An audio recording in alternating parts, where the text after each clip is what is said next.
ഇസ്രയേലും ഇറാനും തമ്മിലുള്ള സംഘർഷം 4-ാം ദിവസത്തിലേക്ക് കടക്കുമ്പോഴും സംഘർഷാവസ്ഥയ്ക്ക് യാതൊരു അയവുമില്ല. അതായത് ആക്രമണവും പ്രത്യാക്രമണവും രൂക്ഷമായി തന്നെ തുടരുന്നു. ഇപ്പോൾ ഇസ്രയേലിൻ്റെ സേനയായ IDF ഇറാനിലെ ജനതകൾക്ക് ഒരു മുന്നറിയിപ്പ് നൽകിയിട്ടുണ്ട്.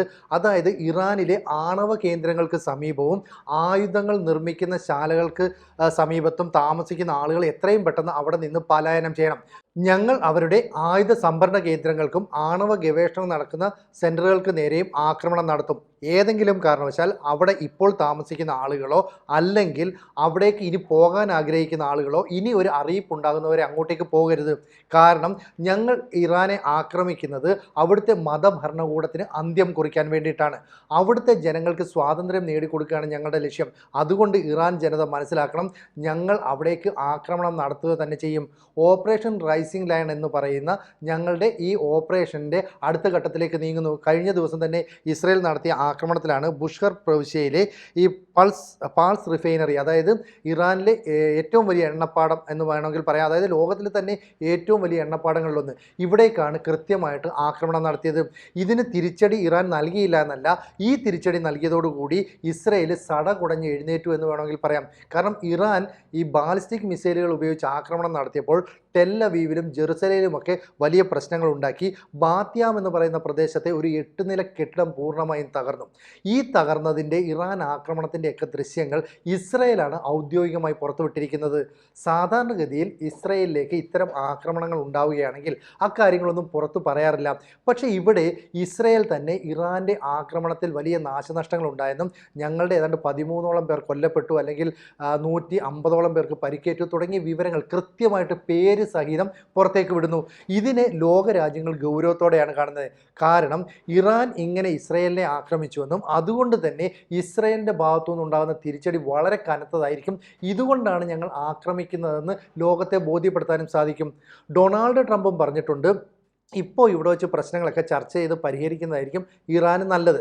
അമേരിക്കയുടെ സൈനിക കേന്ദ്രങ്ങൾക്ക് നേരെ ഏതെങ്കിലും തരത്തിലുള്ള ഒരു ആക്രമണത്തിന് ഇവർ തുനിഞ്ഞാൽ ഇതുവരെ ഇറാൻ കണ്ടിട്ടില്ലാത്ത പ്രത്യാഘാതമുണ്ടാകും, വലിയ തിരിച്ചടിയായിരിക്കും ഉണ്ടാകാൻ പോവുക. ഡൊണാൾഡ് ട്രംപ് മുന്നറിയിപ്പ് നൽകി. ഇസ്രായേൽ ക്യാറ്റ്സ് എന്ന് പറയുന്ന അവരുടെ പ്രതിരോധ മന്ത്രി പറഞ്ഞിരിക്കുന്നത്, ഞങ്ങളുടെ പ്രധാനമന്ത്രി Benjamin Netanyahu, president Isaac Herzog എന്നിവർ ബാത്യാമിലെത്തി അവിടുത്തെ കെട്ടിടങ്ങൾ തകർന്നതൊക്കെ സന്ദർശിച്ചു, ഇറാൻ്റെ ആക്രമണത്തിൻ്റെ വിവരങ്ങൾ ശേഖരിച്ചു, ജനങ്ങളുമായി സംവദിച്ചു എന്ന കാര്യങ്ങളൊക്കെ പുറത്തുവിടുന്നുണ്ട്. ഇതിനിടയിൽ അമേരിക്ക നിലപാട് വ്യക്തമാക്കിയിട്ടുണ്ട്, ഈ ആക്രമണത്തിൽ ഞങ്ങൾക്ക് പങ്കില്ല.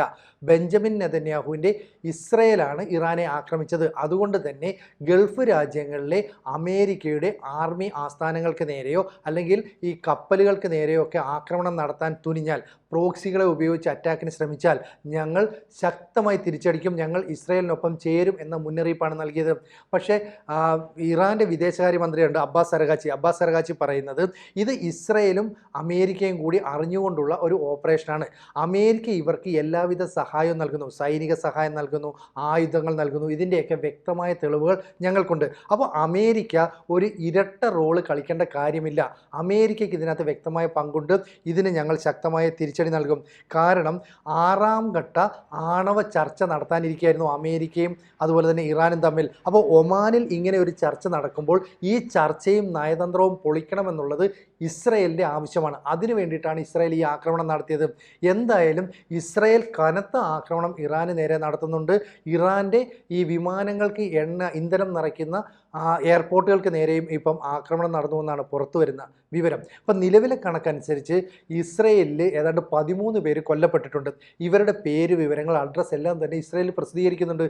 കൂടാതെ 150ഓളം ആളുകൾക്ക് പരിക്കേറ്റു. എന്ന് പറഞ്ഞാൽ ഇറാൻ്റെ ആക്രമണം ടെൽ അവീവിലെ ജെറുസലേമിലെയൊക്കെ തന്നെ ജനവാസ കേന്ദ്രങ്ങൾക്ക് നേരെയായിരുന്നു. ഇതുകൂടാതെ ഇസ്രയേലിൻ്റെ പെൻറ്റഗൺ എന്ന് വിശേഷിപ്പിക്കാവുന്ന ഇസ്രയേൽ ഡിഫൻസ് ഫോഴ്സിൻ്റെ ഹെഡ്ക്വാർട്ടേഴ്സിന് നേരെയും ആക്രമണം നടത്തി. അപ്പോൾ ബാലിസ്റ്റിക് മിസൈൽ ഉപയോഗിച്ച് IDFൻ്റെ ഹെഡ്ക്വാർട്ടേഴ്സിലേക്ക് ആക്രമണം നടത്തി എന്നുള്ളത് ഇസ്രയേലിന് വലിയ നാണക്കേടായി. എന്ന് പറഞ്ഞാൽ ലോകത്തെ ഏറ്റവും മികച്ച വ്യോമ പ്രതിരോധ സംവിധാനം എന്ന് അവകാശപ്പെടുന്ന അയൺ ഡോമാണ്. ഈ അയൺ ഡോമിനെ പോലും കബളിപ്പിച്ചുകൊണ്ട് ഈ പെൻറ്റഗൺ എന്നറിയപ്പെടുന്ന ഇസ്രയേലിൻ്റെ IDF ഹെഡ്ക്വാർട്ടേഴ്സിലേക്ക് ആക്രമണം നടത്താൻ കഴിയുന്നു, ജെറുസലേമിലേക്ക് ആക്രമണം നടത്താൻ കഴിയുന്നു, ബാത്യാമിലെ 8 നില കെട്ടിടം തകർക്കാൻ കഴിയുന്നു. അപ്പോൾ ഇസ്രയേലിൻ്റെ പ്രതിരോധ സംവിധാനങ്ങളെല്ലാം തകർന്നു. ഇവിടെയാണ് ഇറാൻ്റെ തന്ത്രം നമ്മൾ മനസ്സിലാക്കേണ്ടത്. അതായത് ഒരേ സമയം 200ഓളം ഡ്രോണുകളും മിസൈലുകളും ഇസ്രയേലിന് നേരെ ആക്രമണം നടത്തുന്നു. അങ്ങനെ വരുമ്പോൾ തുടർച്ചയായി മിസൈലുകളും ഡ്രോണുകളും ഒക്കെ വന്നാൽ ഈ അയൺ ഡോമിന് അതിനെ പ്രതിരോധിക്കാൻ സാധിക്കില്ല. കാരണം ഇറാൻ്റെ മിസൈലുകൾ ഡ്രോണുകളൊക്കെ ഇസ്രയേലിൻ്റെ വ്യോമാതിർത്തിയിലേക്ക് എത്തുമ്പോൾ ഈ പറയുന്ന വ്യോമ പ്രതിരോധ സംവിധാനത്തിലേക്ക് അലാം ലഭിക്കും.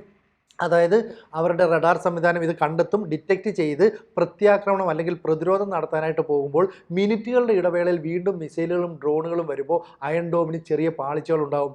ഇത് ഇസ്രായേൽ നേരത്തെ തിരിച്ചറിഞ്ഞതാണ്. അതായത് ഹമാസ് നേരത്തെ ആക്രമണം നടത്തിയപ്പോൾ ഇത്തരം ഒരു പാളിച്ച ഉണ്ടായെന്ന് തിരിച്ചറിഞ്ഞിട്ടുണ്ട്. മാത്രമല്ല ഹൂത്തികൾ ഇസ്രായേലിൻ്റെ വിമാനത്താവളത്തിന് നേരെയും ഒരു ആക്രമണം നടത്തി. അന്നും ഇതുപോലെ ഒരു പാളിച്ച ഉണ്ടായി. അപ്പം അയൺ ഡോമിൻ്റെ പോരായ്മയല്ല, മറിച്ച് ഇറാൻ അവിടെ ഉപയോഗിക്കുന്ന തന്ത്രപരമായ നീക്കമാണ്. Long range, short range ballistic മിസൈലുകൾ ഉപയോഗിച്ച് ഹൈപ്പർസോണിക് മിസൈലുകൾ വരെ ഇറാൻ ഉപയോഗിച്ചു എന്നാണ് ഇപ്പോൾ പുറത്തു വരുന്ന വിവരം. എന്തായാലും ഈ രീതിയിൽ യുദ്ധം തുടരുകയാണെങ്കിൽ ഇതൊരു ആണവ ആക്രമണത്തിലേക്ക് മാറുമോ എന്ന് സംശയമുണ്ട്. കാരണം ഇറാൻ എന്ന് പറയുന്ന രാജ്യം സമ്പുഷ്ടീകരിച്ച യുറേനിയം 60 നിന്ന് 90% എത്തിക്കുകയും ഇതുപയോഗിച്ച് 8 മുതൽ 15 വരെ ആണവ ആയുധങ്ങൾ എന്ന് പറഞ്ഞാൽ ആറ്റം ബോംബ് നിർമ്മിച്ചിട്ടുണ്ടാകാം എന്നാണ് കണക്കുകൂട്ടുന്നത്. അതുകൊണ്ടാണ് ഇസ്രായേൽ വളരെ പെട്ടെന്ന് ഇറാന് നേരെ ആക്രമിച്ചത്. ഇസ്രായേലിൻ്റെ കയ്യിലും ഏതാണ്ട് 80ഓളം ആണവായുധങ്ങളുണ്ട്. അതായത് വ്യോമ മേഖലയിൽ നിന്ന് വിക്ഷേപിക്കാവുന്നത്, മിസൈലുകളിൽ തൊടുത്തു വിടാവുന്നത്, ഇത്തരത്തിലുള്ള ആണവായുധങ്ങൾ ഉള്ളത് കൊണ്ട് ഇരു രാജ്യങ്ങളും അത്തരമൊരു ഏറ്റുമുട്ടലിലേക്ക് പോകും. ഇപ്പോൾ അയത്തുള്ള അലി ഖമനേയി ഏതാണ്ട് മാളത്തിലേക്ക് പിൻവലിഞ്ഞിരിക്കുകയാണ്. കാരണം ഈ പ്രശ്നം പരിഹരിക്കണമെന്നാവശ്യപ്പെട്ടുകൊണ്ട് ഇപ്പോൾ പെസഷ്കിയാൻ എന്ന് പറയുന്ന അവരുടെ പ്രസിഡന്റ് രംഗത്തേക്ക് വരുന്നു. ഖത്തറിനെയും ഈജിപ്തിനെയും ഒക്കെ സമീപിച്ചുകൊണ്ട് ഒരു ഒത്തുതീർപ്പ് ചർച്ച നടത്തണം, നമുക്കൊരു കോംപ്രമൈസ് മീറ്റിങ്ങിന് തയ്യാറാണ്. ഇസ്രായേൽ എപ്പോൾ ആക്രമണം നിർത്തുന്നോ അപ്പോൾ ഇറാനും നിർത്താൻ തയ്യാറാണെന്നൊക്കെ പറയുന്നു. അപ്പോൾ അയത്തുള്ള അലി ഖമനേയി ഏതാണ്ട് കാല് പിടിക്കുന്ന ഘട്ടത്തിലേക്ക് എത്തുന്നു. ഇതിൻ്റെ കാരണമുണ്ട്. കാരണം ഖമനേയിയുടെ ശക്തി സ്രോതസ്സുകൾ, അതായത് സൈനിക മേഖലയിലും ബൗദ്ധിക മേഖലയിലും ആണവ മേഖലയിലുമുള്ള മികച്ച തലവന്മാരെയൊക്കെ തന്നെ തട്ടിക്കളഞ്ഞിരിക്കുകയാണ്. ഒറ്റ ദിവസം കൊണ്ട് ഇസ്രായേൽ ഇറാൻ്റെ തലയൊടിച്ചു. അതുകൊണ്ട് തന്നെ ഇനി ഈ അയത്തുള്ള അലി ഖമനേയിക്ക് വാക്കുകൾ കൊണ്ട് പ്രതിരോധിക്കാനേ സാധിക്കുന്നുള്ളൂ. എങ്കിലും ഖമനേയി പറയുന്നുണ്ട്, ഞങ്ങളുടെ അടി എന്ന് പറയുന്നത് വേദനാജനകവും തീവ്രവുമായിരിക്കും. ഇസ്രായേൽ വളരെയധികം കരുതിയിരുന്നോളൂ, സംയമനം പാലിച്ചോളൂ എന്നൊക്കെ പറയുന്നുണ്ട്. ഇതിനിടയിലാണ് അമേരിക്കൻ പ്രസിഡന്റ് ഡൊണാൾഡ് ട്രംപ് രംഗത്ത് വരുന്നു. എന്നിട്ട് പറയുന്നു, ഇരു രാജ്യങ്ങളും സംയമനം പാലിക്കണം, ചർച്ചയിലൂടെ പ്രശ്നങ്ങൾ പരിഹരിക്കണം. ഈ രീതിയിൽ മുന്നോട്ട് പോകുന്നത് ലോക രാജ്യങ്ങൾക്കും വലിയ ഭീഷണിയാണ്. എന്നാൽ ബെഞ്ചമിൻ നെതന്യാഹു എന്ന് പറയുന്ന ഇസ്രായേൽ പ്രധാനമന്ത്രി ഇപ്പോൾ ഇസ്രായേലിൻ ജനങ്ങൾക്ക് ഒരു വീഡിയോ സന്ദേശം നൽകിയിട്ടുണ്ട്. കാരണം ഒരൊറ്റ മിസൈൽ കൊണ്ട് അവർക്ക് നമ്മുടെ IDFൻ്റെ കേന്ദ്രത്തിന് സമീപത്തേക്ക് ആക്രമണം നടത്താൻ കഴിഞ്ഞു. അതുപോലെ തന്നെ ബാത്യാമിൽ ആക്രമണം നടത്താൻ കഴിഞ്ഞു.